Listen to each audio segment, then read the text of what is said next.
E aí, galerinha, aqui é o Paulo Eduardo Pichensky e nós vamos conversar nesse momento sobre órgãos linfóides. Essa é a sequência da nossa conversa e ao final eu gostaria que vocês soubessem essas tabelinhas aqui e que é o malte, é a formação de tecido linfático mais comum. Em relação ao timo, os gregos antigos eles usavam animais jovens nos seus sacrifícios e eles notaram uma grande massa perto do coração. E eles atribuíram essa massa, a alma do animal. Por isso que timo significa alma. O timo está presente na região mediastinal antero-superior. Ele é um órgão bilobado, tem 2 lobos. E ele, nos seres humanos, ele está completamente desenvolvido antes do nascimento.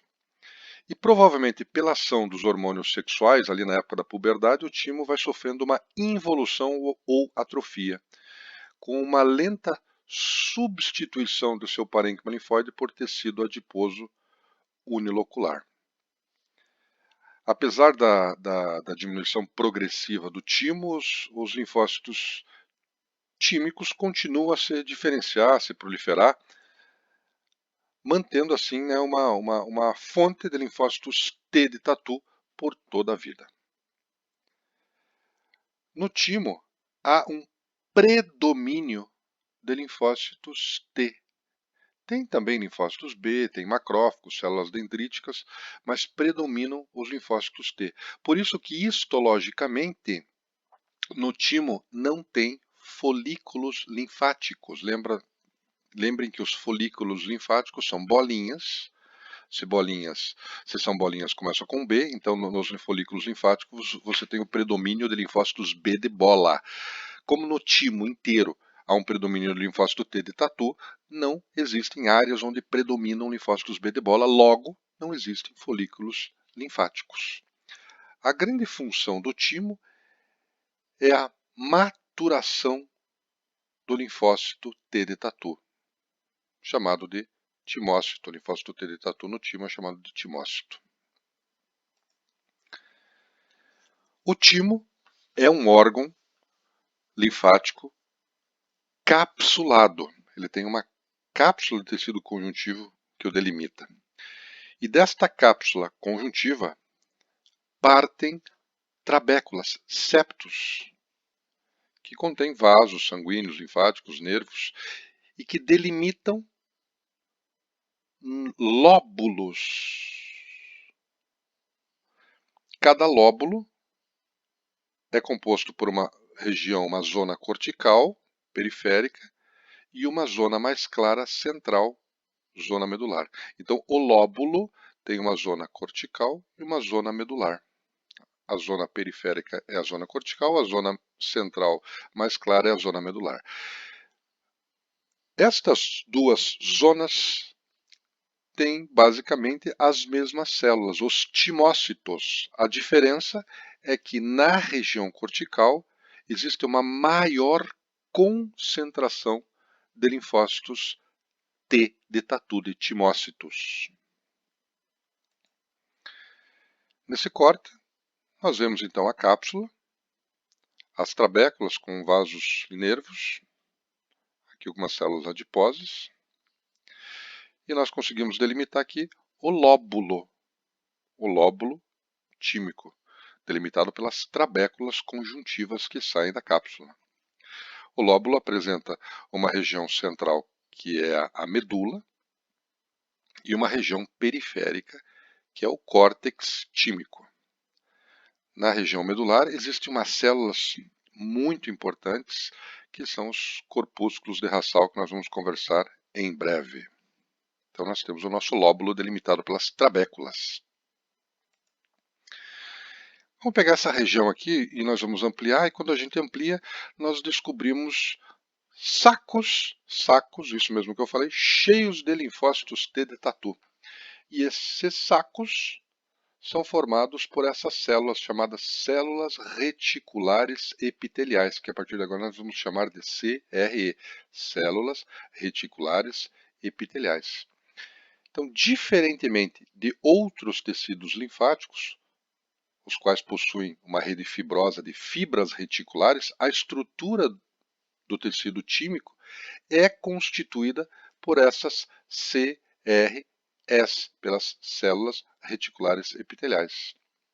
Essas células reticulares epiteliais têm prolongamentos que unem uma célula à outra, elas se unem através de desmossomos, e elas formam verdadeiros sacos, compartimentos cheios de linfócitos T de tatu. Essas CREs são responsáveis, então, pela sustentação do parênquima tímico, diferente dos outros órgãos linfóides, onde essa sustentação é dada pelas fibras reticulares. Além da função de sustentação, as células reticulares epiteliais, que são exclusivas aqui do timo, elas também secretam vários fatores que regulam a proliferação, a diferenciação e a maturação dos linfócitos, é a função do timo. Como timosina, timopoetina e timulina. As células reticulares epiteliais, elas estão presentes tanto no córtex quanto na medula. Na região cortical, você tem a seleção clonal, seleção de linfócitos T. Na região medular, você tem a deleção clonal, deleção de linfócitos T. É importante que você entenda o seguinte, é no córtex em que você tem uma multiplicação muito grande, por isso que a concentração aqui de células é maior e por isso que essa região é mais escura. Essas células, quando chegam no córtex, os linfócitos T, durante o seu processo de amadurecimento imunológico, eles vão para a região cortical. Lá eles se multiplicam, sofrem muitas mitoses e vão se diferenciando até que eles amadurecem e vão para a região medular. Na região medular, eles vão sofrer um processo de deleção clonal, ou seja, aqueles linfócitos T que reagem com os antígenos próprios do corpo, eles vão ser deletados, eles vão ser mortos por apoptose. A imensa maior parte dos linfócitos T, eu já vou adiantando, ela sofre deleção clonal, ou seja, morte, é a apoptose. Então nós temos o nosso lóbulo, como nós vimos, certo? Agora vamos pegar aqui e vamos conversar dessa célula específica que são os nossos corpúsculos de Rassal, ou também chamado de corpúsculo tímico. O corpúsculo de Rassal, ele ocorre exclusivamente em células do timo, exclusivamente na região medular do timo. E você tem uma ou mais que uma células que elas têm uma disposição concêntrica. Tem bastante queratina, elas têm uma disposição como se fosse uma casca de cebola, elas vão formando escamas, assim, camadas concêntricas. E essas células do corpúsculo de Rassal são as principais, ou são, tem como uma das grandes funções dela a secreção de timosina, timopoetina e timulina, importantes no processo tanto de maturação, seleção, quanto deleção de células de linfócitos T de tatu. Além disso, o nosso corpúsculo de Rassal, ele tem uma importante ação na formação de linfócitos T reguladores, o que mais um fator que contribui para a deleção clonal. É importante, então, através desse mecanismo de deleção clonal, que as células T que reagem contra antígenos próprios do corpo, elas sejam excluídas, sejam mortas, porque se elas continuarem no corpo tendo ação, elas vão causar doenças autoimunes. Do ponto de vista histológico, não esqueçam, no nosso timo não tem folículo linfático. Nós já explicamos, não há predomínio de linfócitos B de bola. No nosso timo existem as CRS, sendo que o corpúsculo de Hassall, que é um tipo de CRE, ele é exclusivo da região medular tímica.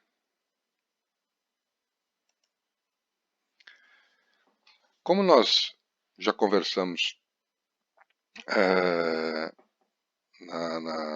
na nossa aula anterior sobre tecido linfático, o nosso timo ele é fundamental para a maturação dos linfócitos T de tatu. Todos os linfócitos são produzidos na medula, sendo que os linfócitos B de bola, eles saem da medula imunologicamente competentes, os linfócitos B de bola. No entanto, os nossos linfócitos T de tatu, eles saem imaturos da medula óssea, vão para a corrente sanguínea e eles são amadurecidos, que é a grande função do timo, lá no timo, onde vai se formar os linfócitos Nave, linfócitos T-Nave, que são imunologicamente competentes, mas que ainda não foram apresentados ao antígeno, ou seja, eles não têm especificidade nenhuma ainda. Em relação ao caminho que o linfócito T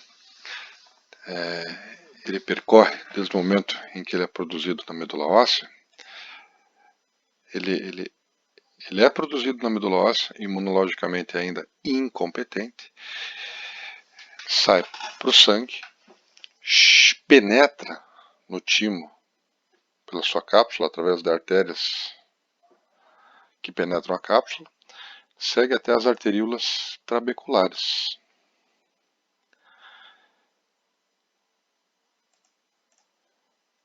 O nosso linfócito T, então, ele transita pelas arteríolas trabeculares, ele ele vai até a região a junção córtico-medular e os capilares corticais eles retornam para a região cortical. Aqui existe uma estrutura histológica que nós vamos comentar daqui a pouco, que é a barreira hematotímica, essas células amarelo claras aqui, ó. E a nossa célula T, imunologicamente incompetente, chega então à vênula pós-capilar, quando então ela sai do leito vascular e vai para o parênquima tímico, inicialmente na região medular. Agora é importante que vocês lembrem que a cortical tímica é a, abre aspas, escola dos linfócitos T. É aqui na cortical tímica em que ocorre a seleção clonal. O linfócito T no córtex tímico ele é imaturo do ponto de vista imunológico. Na zona cortical, essa região aqui, ó, os linfócitos T proliferam ativamente, passando por diversos ciclos mitóticos, muitas mitoses, muita divisão celular, principalmente nessa região, na cortical externa, região subcapsular cortical, formando vários clones, por isso seleção clonal. Né? Acumulando-se na região cortical, inicialmente acumula-se na região cortical subcapsular, essa cortical externa. À medida que os clones vão sofrendo maturação, eles vão se deslocando para as regiões mais profundas, indo até a região medular tímica. Na região medular tímica, ele já é uma célula imunocompetente, mas que ainda não foi apresentado um antígeno, ou seja, NAVE, vai ser apresentado nos órgãos linfóides linfáticos secundários. Importante passo ocorre na medula, que é a deleção clonal, quer dizer, à medida que os timócitos amadurecem, eles migram em direção à medula, de tal forma que, primordialmente, na medula você tem células NAVE, mas essas células NAVE, elas precisam sofrer o processo de deleção clonal, como nós conversamos, onde aquelas células que reagem com antígenos próprios, que reagem contra o MHC próprio, elas vão ser mortas. É um processo chamado apoptose, realizado por macrófagos e células dendríticas. Cerca de 95% das células NAVE que chegam na medula são mortas. Ou seja, se tiver alguma dúvida entre se elas reagem ou não com algum antígeno próprio, apoptose. não pode reagir com nenhum antígeno próprio. Somente depois disso é que via vênula pós-capilar, que tanto fazem a entrada dos linfócitos imaturos para o parênquima tímico, como também são responsáveis pela saída dos linfócitos T-naive para a corrente sanguínea. Essas células, essa vênula pós-capilar tem essa função importantíssima, tanto na entrada de linfócitos T quanto na saída de linfócitos T. Uma importante estrutura histológica é a barreira hematotímica, que é essas células amarelinhas que a gente vê ao redor do nosso capilar cortical. Ela impede a exposição prematura de linfócitos a elementos do sangue aos antígenos. Ela permite o confinamento das células. Então, o antígeno que possa passar por ali, ele não consegue penetrar essa barreira. E caso penetre, está cheio de macrófagos nessa região que vão fagocitar esses antígenos, impedindo que eles se exponham, que eles entrem em contato com os linfócitos T no processo de seleção clonal aqui na região cortical. Certo? Então, o que nós temos que lembrar do timo? Nós temos que lembrar que o nosso timo ele as células tímicas, os linfócitos T, eles desenvolvem no timo, tem a seleção clonal que ocorre no córtex e tem a deleção clonal que ocorre na medula. O timo tem áreas corticais onde você tem os linfócitos T imaturos e na área medular você tem os linfócitos naive, maduros, linfocompetentes. Existem várias células no nosso timo, células dendríticas, macrófagos. Lembrar que o timo tem as CRS. E na medula você tem os corpúsculos de Rassal, que é uma CRE modificada. Os nossos lóbulos têm uma porção cortical. Na região cortical tem a barreira hematotímica. Na região medular tem os corpúsculos de Rassal. O estroma do nosso timo diferente de todos os outros órgãos linfóides em que ele é predominante, que os outros órgãos linfóides onde predomina a matriz, as fibras reticulares, aqui predominam as CRS. Lembrar que na junção córtico-medular existem as vênulas pós-capilares. Lembrar que histologicamente não há folículos linfáticos no timo. Beleza? Pois bem, em relação ao linfonodo, o linfonodo ou gânglio linfático ou nódulo linfático, são todos sinônimos. Lembrando mais uma vez, é diferente de nódulo linfático ou folículo linfático. Não confundam essas estruturas. Né? Dentro de um linfonodo você tem vários nódulos linfáticos. Como eu falei para vocês, dentro de órgãos linfóides, alguns autores preferem utilizar o termo folículo linfático. Então, dentro de um linfonodo existem vários folículos linfáticos. Né? O nosso linfonodo é o único órgão com vasos linfáticos aferentes e eferentes. Eferentes, muitos têm, mas aferentes e eferentes, ele é o único. Né? Linfonodos, eles estão em série. Quer dizer, um linfonodo está ligado no outro através desses vasos linfáticos aferentes e eferentes. A gente tem cerca de 600, 700 linfonodos no corpo, sempre em série no trajeto dos vasos linfáticos. Lembrar do linfonodo satélite, aquele linfonodo, quando você tem, por exemplo, uma amidalite, você pode ter linfonodomegalia, ou linfadenopatia, dos linfonodos que drenam aquela região. Lembra, isso se chama linfonodos, os que drenam aquela região, os linfonodos satélites. Os linfonodos têm como funções, a grande função dele, filtração. São as únicas estruturas que filtram a linfa, porque eles estão nos trajetos, eles têm vaso linfático aferente e vaso linfático eferente.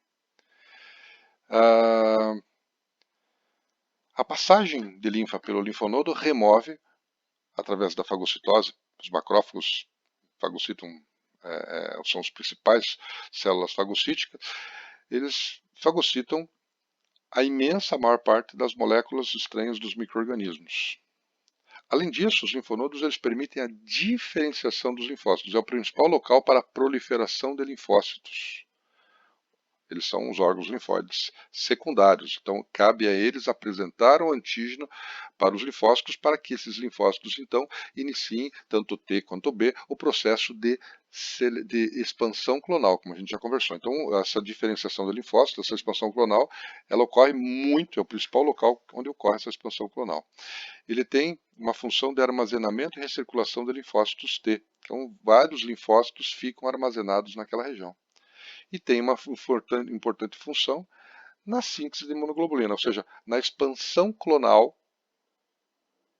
você acaba tendo, no caso de linfócitos B de bola, a formação de plasmócitos e síntese de hemoglobina. Então, os linfonodos são importantes regiões de síntese de imunoglobulina. Então, nós lembramos que que os linfonodos são órgãos linfóides, linfáticos capsulados. A cápsula de tecido conjuntivo aqui, que envolve os linfonodos, ela emite trabéculas, septos, como no timo. Pois bem, o nosso linfonodo, ele é um órgão linfático, linfóide, periférico, encapsulado, em forma de rim, que apresenta uma face convexa, onde desembocam os vasos linfáticos aferentes, e uma face côncava, que tem o hilo, com veia, artéria e vaso linfático eferente. A cápsula de tecido conjuntivo denso do linfonodo, ela envia então essas trabéculas conjuntivas, esses septos, onde transitam vasos sanguíneos, vasos, dividindo o parênquima do linfonodo em compartimentos chamados lobos. Esses lobos, eles são formados por duas regiões, na realidade são três, né? Uma região cortical e uma região medular. A região cortical é dividida em duas porções, o córtex, chamado córtex externo, região cortical superficial, córtex parafolicular, porque existem nessa região vários folículos linfáticos, e a região mais externa do linfonodo, logo abaixo da cápsula. E ela é constituída pelos seios e pelos folículos linfáticos. Os seios ou sinos corticais dos linfonodos, né, que, veja, a linfa, quando ela entra, ela vem numa velocidade, no que ela entra no linfonodo, ela já diminui a velocidade, ela encontra uma área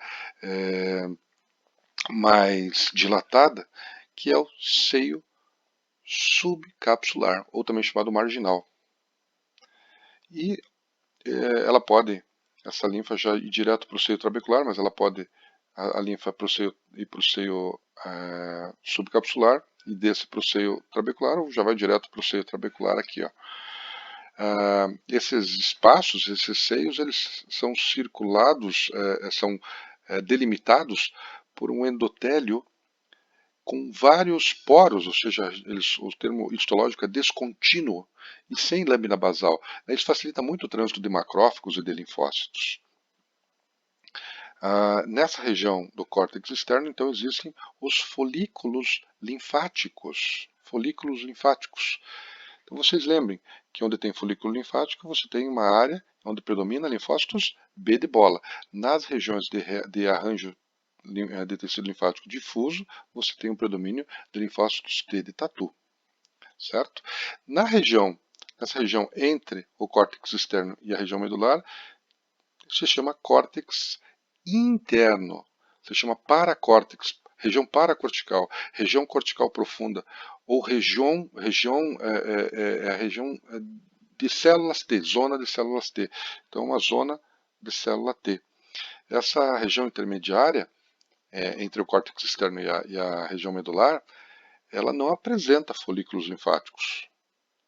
Ela é constituída só por tecido linfático difuso. Então você tem um predomínio de linfócitos T. Linfócitos T. E é nessa região parafolicular também onde as vênulas do epitélio alto elas estão, ou seja, as vênulas do epitélio alto que são importantes na recirculação de linfócitos.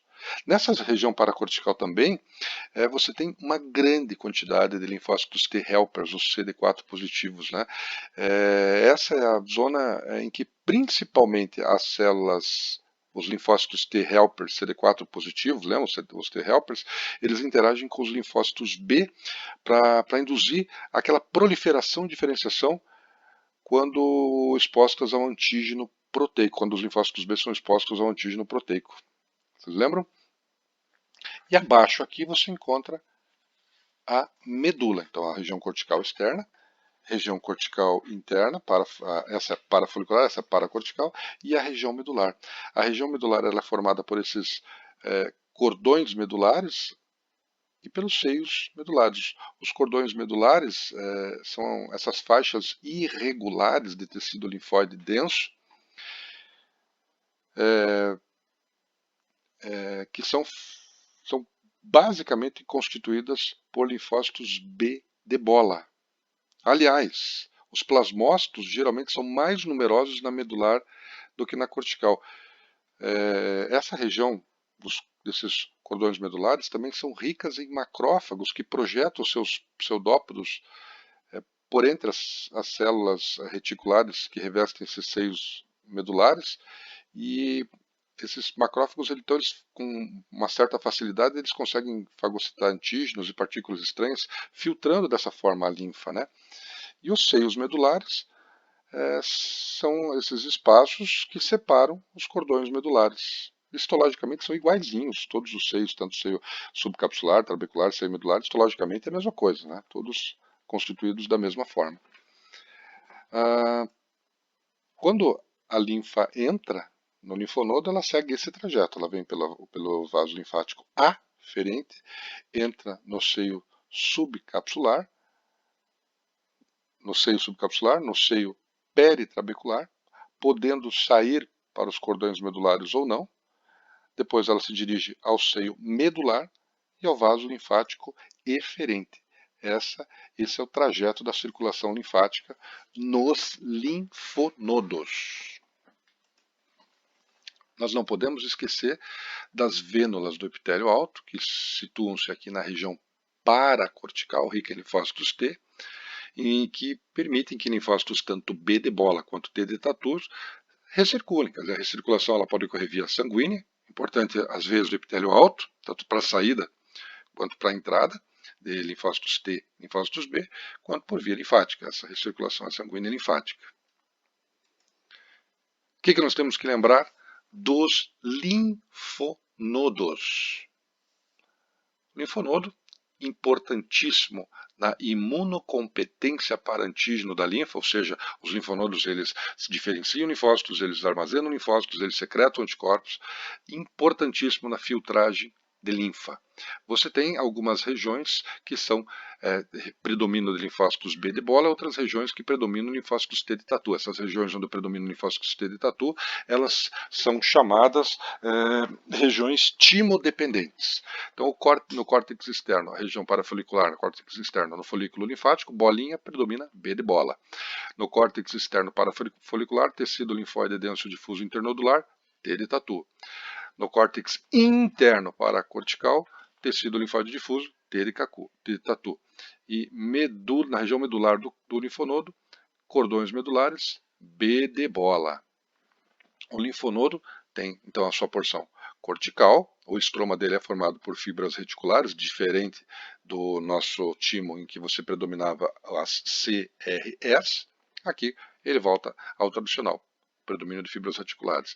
No córtex, nós temos o córtex externo, folículos linfóides B de bola, tecido internodular T de tatu, tem células dendríticas, tem macrófagos, córtex interno, linfócitos T.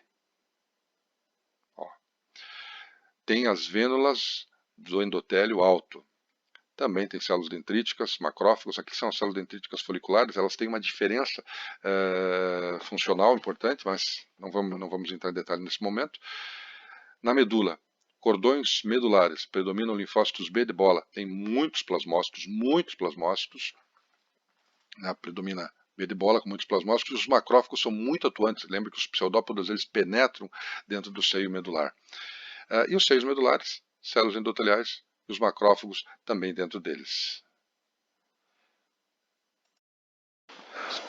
O baço é um órgão linfóide secundário com cápsula, é o maior órgão linfóide e o único interposto na circulação sanguínea.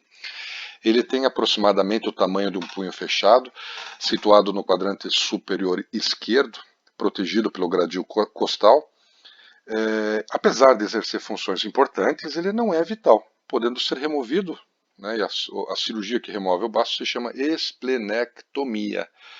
E a sua remoção não traz assim um grande prejuízo para a pessoa, porque outros órgãos suprem a sua falta. O termo baço deriva do grego spleen e do latim lien, e decorre da sua coloração fosca, vermelho, escura, turva. Daí a expressão embaciado ou embaçado, ou seja, que não possui brilho, ou que deixou de possuir brilho. As funções esplênicas, elas derivam da sua abundante vascularização. Ele é um importante reservatório dos elementos figurados do sangue. Se houver uma necessidade, uma mobilização aguda, o reservatório é o baço. 1/3 das plaquetas do corpo estão no baço. Ele tem uma função importante na limpeza sanguínea, né? O baço remove células sanguíneas velhas e danificadas.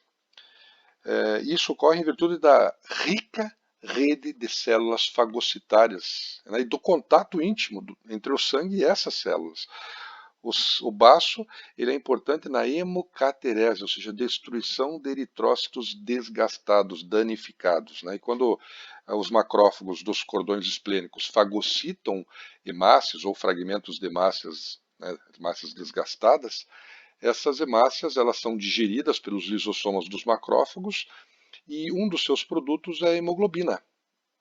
A hemoglobina então é desdobrada em diversos fragmentos e dando origem a um desses fragmentos, que é o pigmento que é desprovido do ferro, que é a bilirrubina. Essa bilirrubina, então, ela é devolvida ao sangue, captada pelas células hepáticas, que então excretam a bile. O ferro, também um desdobramento da degradação da hemoglobina, ele pode ser armazenado por macrófagos, que é através da ferritina, ou eles podem ser transportados via sangue pela transferrina plasmática. O baço também tem uma ação importante na defesa, é óbvio, órgão linfóide, né? Ele é um órgão linfóide secundário. Ele atua ativando os linfócitos T, linfócitos B de bola, ele tem APC, sendo que os macrófagos do baço são considerados os mais ativos no processo de fagocitose de micro-organismos e partículas inertes que penetram no sangue, né? Os linfonodos filtram a linfa, o baço atua como filtro para o sangue. E o baço também tem uma ação na hematopoese, quer dizer, ele atua, né, como um órgão linfóide secundário, mas ele pode sofrer uma metaplasia mieloide e em condições extremas ele pode ter uma ação hematopoética. O baço, ele também é um órgão capsulado, como o timo, como os linfonodos, da sua cápsula conjuntiva partem trabéculas, mas ao contrário dos dois anteriores, ele não tem uma camada cortical, uma camada medular. O seu parênquima, o parênquima esplênico, é dividido em polpa branca e polpa vermelha. A polpa branca ocupa 1/4 do volume do baço e ela tem uma função imunológica. A polpa branca do baço produz linfócitos que migram para a polpa vermelha e alcançam o lúmen dos sinusoides, incorporando-se ao sangue, né? E a polpa vermelha, que é a mais abundante, a principal formadora do parênquima esplênico, 3/4 do volume do baço, tem uma função de filtração e armazenamento de sangue. A nossa polpa branca, como eu falei para vocês, ela ocupa 1/4 do volume do baço. Observando-se a olho nu, a superfície de corte do baço, a fresco ou fixado, ressalta-se em seu parênquima vermelho, porque a maior parte é a polpa vermelha, pontos esbranquiçados que são folículos linfóides esplênicos que fazem parte da polpa branca. A polpa branca é o componente imunológico do baço, o tecido linfático esplênico, sendo responsável pelas respostas imunes adaptativas aos antígenos que vêm do sangue. A polpa branca funciona primariamente como um linfonodo, produzindo clones de linfócitos B de bola na presença de linfócitos T de tatu derivados do PALS, Periarteriolar Lymphoid Sheaths, bainhas linfóides periarteriolares. Isso é muito importante, principalmente, mas não somente, em relação às bacteremias. Então vamos ver. Quando o antígeno entra no baço, através da artéria esplênica, ele acaba chegando à artéria trabecular. Imediatamente, quando a artéria trabecular origina a artéria central, imediatamente, ao redor dessa artéria central, forma-se um tecido linfático difuso, ó, essa bainha, isso é o PALS, bainha periarterial periarteriolar, PALS. Como é uma bainha de tecido difuso, é rica em linfócito T de tatu, esse linfócito aqui, ó. Certo? Existe um espessamento na região dessa bainha, um espessamento circular, que vai originar os folículos linfáticos esplênicos, corpúsculos de Malpighi. Esse conjunto de folículo linfático esplênico, se a bolinha é rico em linfócito B, e o PALS, a esse conjunto dá seu nome de polpa branca do baço. Certo? Pois bem, se vocês olharem aqui, ó, existe uma zona chamada zona marginal, entre a polpa branca, que aqui no nosso desenho a polpa branca está em vermelho, e a polpa vermelha está em quase branco, né? Mas tudo bem. Entre esta polpa, que é chamada polpa vermelha, e essa polpa, que é chamada polpa branca, existe essa região que é chamada de zona marginal. E essa zona marginal, ela é composta por esses seios da zona marginal, que se comunicam com a artéria central por essa artériazinha aqui, arteríola, que se chama arteríola radial, as arteríolas radiais. Esses seios ou sinusoides da zona marginal, eles têm bastante APCs, células dendríticas, macrófagos e muitos linfócitos B. Muitos linfócitos B de bola. A função dessa zona marginal é a filtragem do sangue pelas APCs. E como ela tem muitas linfócitos B da APC, ela é rica em linfócitos B de bola. Então nós vimos a polpa branca, bainha periarteriolar, bainha periarterial, e o folículo linfático e a zona marginal, certo? A nossa polpa vermelha corresponde a 3/4 do volume do baço e essa cor vermelha é devido à abundância de massas. Né? Essa região é uma região de armazenamento, as hemácias, plaquetas, ficam armazenadas nessa região. Então elas são constituídas por duas estruturas que filtram e armazenam.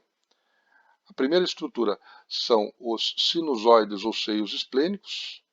Então nós temos a artéria, aqui nós temos a artéria radial, ela termina nas artérias, que nós já vamos falar o nome, peniciladas, uma bainha, que é os capilares com bainha de macrófagos, e aqui você tem essas dilatações, aqui ó, dilatações são capilares dilatados que se conectam às veias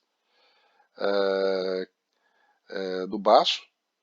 Esses capilares dilatados, eles estão entre estruturas que são chamados cordões do baço. Então nós temos os sinusoides esplênicos e essa estrutura cor-de-rosa aqui são os cordões esplênicos, cordões do baço, cordões de Biuroth, que é um tecido linfático que funciona como se fossem umas esponjas, né? Eles separam esses sinusoides esplênicos e eles são ricos em macrófagos e hemácias, muito ricos.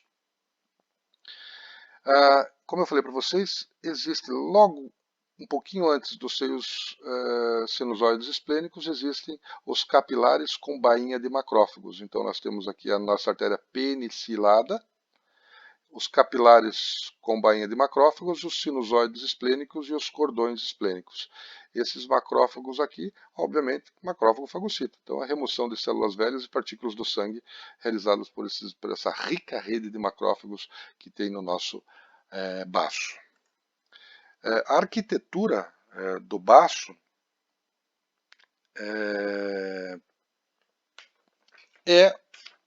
da polpa branca do baço é análoga à organização dos linfonodos, com zonas de segregação de linfócitos T de tatu e linfócitos T de B de bola.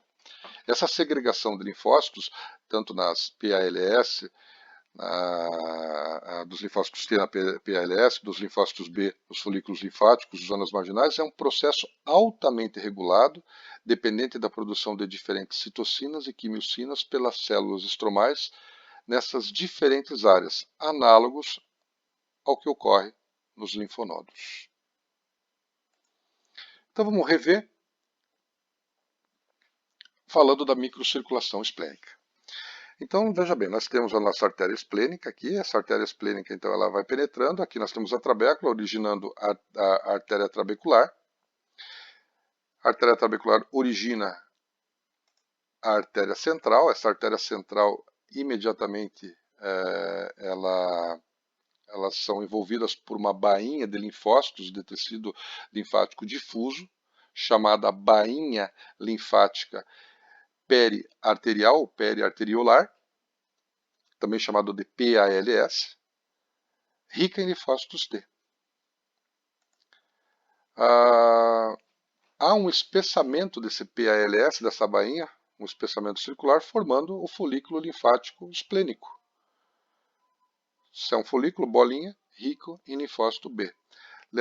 Temos que lembrar também que da artéria central sai a artéria radial, que comunica a artéria central com os seios marginais. Tem muitas APCs aqui, muito linfócito B de bola nos seios marginais.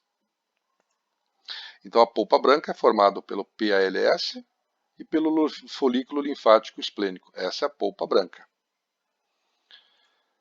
Aqui nós vemos um folículo linfático esplênico e histologicamente tem um detalhe aqui que diz, isso é patognomônico de um folículo linfático esplênico, a presença de uma artéria central, ou de uma artéria, que não está bem no centro, mas uma artéria. Então, a presença de uma arteríola no folículo linfático permite o diagnóstico histológico do baço.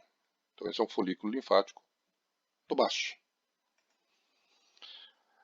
Após a artéria radial, ela origina a artéria central, ela origina as artérias peniciladas, que vão se comunicar com os sinusoides esplênicos. E antes você tem aqui o capilar com bainha de macrófagos, o capilar com bainhas de macrófagos. Nós temos os seios esplênicos, essa dilatação aqui, e entre os seios esplênicos vocês têm os cordões esplênicos. Os cordões esplênicos e os seios esplênicos compõem a nossa polpa vermelha. E aqui, finalizando, muito importante. Nós estamos em abril de 2020 e não se tem certeza absoluta de como exatamente o sangue passa das arteríolas para a veia no baço. Acredita-se que seja dessas duas formas. Uma forma dita aberta, perceba que o sangue vem pela artéria central, passa pela artéria penicilada, sai nos cordões esplênicos que são absorvidos pelos seios esplênicos. Essa é a dita circulação aberta. E a circulação fechada é quando o sangue passa diretamente da artéria penicilada para o seio sinusoide esplênico. E desses eles vão para as veias da polpa vermelha e para a veia trabecular. Circulação aberta, circulação fechada. O que nós temos que saber do nosso bacinho? Então vamos lá. Baço, imunocompetência para antígenos do sangue. Lembre que o linfonodo era antígenos da linfa. Filtragem e armazenamento de sangue. Polpa branca, PALS, tecido difuso, linfócitos T de tatu. Folículo, bolinha, B de bola. Zona marginal, muitas APCs, muito linfócito B de bola. Então, o nosso baço tem um estroma como os órgãos linfóides, excetuando o timo, que é composto por fibras reticulares. Baço Polpa branca, folículo linfóide, B de bola, APC. PALS, linfócito T de tatu, APC também. Cordões esplênicos, muitos macrófagos. Seios esplênicos, lembrar que você pode ter a circulação aberta, a circulação fechada. A polpa branca funciona como um linfonodo, não esqueçam disso. O malte é a forma mais frequente de organização do tecido linfático. Lembra que é malte? Mucous Associated Lymphoid Tissue, que é o tecido linfático associado à mucosa. Então, anatomicamente, o sistema imune está posicionado, o malte, sobretudo, nesse caso, está posicionado onde patógenos sejam mais propensos a entrar no corpo, a fim de que as células imunes possam interceptar invasores antes que eles cheguem à circulação geral. Então, o malte está nas mucosas do trato gastrointestinal, do trato respiratório, do trato geniturinário. Nessas regiões existem acúmulos de linfócitos, sejam isolados ou sejam na forma de nódulos linfáticos que podem ser isolados ou múltiplos. Isso tudo forma o tecido linfático associado a mucosas, o malte. Então, o malte, presente no tecido conjuntivo frouxo da lâmina própria da mucosa, pode ser dividido com base na sua localização no GALT, o G é de trato digestório, o BALT, associado aos brônquios, o NALT, associado à mucosa nasal, o VALT, associado à área vulvovaginal. O GALT é considerado o maior tecido linfático do corpo, que é o malte do tubo digestivo, onde inclui inclusive as tonsilas, a placa de Pear. Então nós vemos aqui vários maltes, vários agregados de tecido linfático, seja difuso, seja com nódulos linfáticos associados, sejam nódulos linfáticos também múltiplos, enfim. Na mucosa tem vários maltes. O malte como ele é um tecido linfático de mucosa, ele secreta muita imunoglobulina, primordialmente, ou quase que exclusivamente, as imunoglobulinas A, que são as imunoglobulinas que protegem a mucosa, como nós conversamos na nossa aula de anticorpos. As tonsilas, e isso aqui é um corte histológico de uma tonsila, aqui é a cripta, o epitélio, um tecido, um arranjo difuso, né, que é a forma mais frequente de tecido linfático no corpo humano, onde predominam linfócitos T de tatu, e essas bolinhas que são nossos arranjos nodulares, se são arranjos nodulares, formam bolinha, logo o linfócito B de bola, isso é um corte histológico de uma tonsila palatina. As tonsilas são aglomerados, pequenas massas de tecido linfático nodular, entremeado por tecido linfático difuso, sob o epitélio da cavidade oral e da faringe, e são parcialmente encapsulados. Seu principal papel é a defesa contra infecções bacterianas e virais mediante a produção de imunoglobulinas. Eles produzem plasmócitos pela expansão clonal do linfócito B de bola, se há a produção de plasmócitos, plasmócitos têm a função de secretar imunoglobulinas, anticorpos. Isso aqui é um filme de uma adenomidalectomia, um filme da internet que eu tenho já no meu computador há muito tempo. Eu vou pôr aqui para quem nunca viu uma cirurgia da adenomidalectomia. A cirurgia da adenomidalectomia é assim, ó, tá bom? Que uma criança, o narizinho, os incisivos superiores, você abre a boca, a gente já vê as amígdalas, nós vamos ver a remoção da adenoide agora, né? As tonsilas fazem parte do anel linfático de Waldeyer. O anel linfático de Waldeyer é essa região na faringe, e existem 4 grupos de tonsilas que fazem parte do anel linfático de Waldeyer. A que está sendo removida nesse momento, isso aqui é um espelho de odontologia, um espelho de Garcia, e você consegue ver esse tecido aqui, ó, esse tecido aqui, ó. E com essa cureta, que é a cureta do nome do jogador da Inglaterra, de Beckham, você faz a curetagem da adenoide. Então, a adenoidectomia é uma cirurgia de curetagem. A título de curiosidade, na medicina, esta é a cirurgia médica mais antiga sem mudança de técnica, certo? Desde que foi idealizada, ela foi idealizada sendo uma curetagem da região do cavo. Então esse tecido linfático que foi removido fazem parte das tonsilas faríngeas ou adenoides. E agora nós vamos vamos ver uma remoção das tonsilas palatinas, as amígdalas. Isso tem várias técnicas, essa é só uma técnica para quem nunca viu, está vendo agora, talvez muitos nunca mais vejam como que é a técnica de remoção de uma amígdala. Além disso, compõe o anel linfático de Valdar, as tonsilas tubares, que estão próximas da tuba auditiva, e as amígdalas linguais, que estão na região dorsal da língua, na região posterior, né, na região faríngea da língua, sim, a língua tem uma porção faríngea. Certo? Remoção das amígdalas. E esse é o meu modelo de várias aulas. Volta e meia eu faço aula com ele. E aqui não podia deixar de fazer mais uma, né? que é o Pedrinho, meu filho, em que em julho agora de 2019 eu removi as amígdalas dele aqui, ó, e a adenoide, né? O porquê que foi removido não vem ao caso agora, era só para mostrar para vocês que essas são as tonsilas palatinas, as maiores tonsilas do corpo que fazem parte do anel linfático de Waldeyer. Não esqueçamos então dessas 4 tabelas, revisem elas. Eu acho que a gente colocou de uma forma bem organizada, bem macetosa para entender. Não esqueçam que o malte é o tecido linfático mais comum. Pessoal, um grande abraço para vocês, estou à disposição de vocês.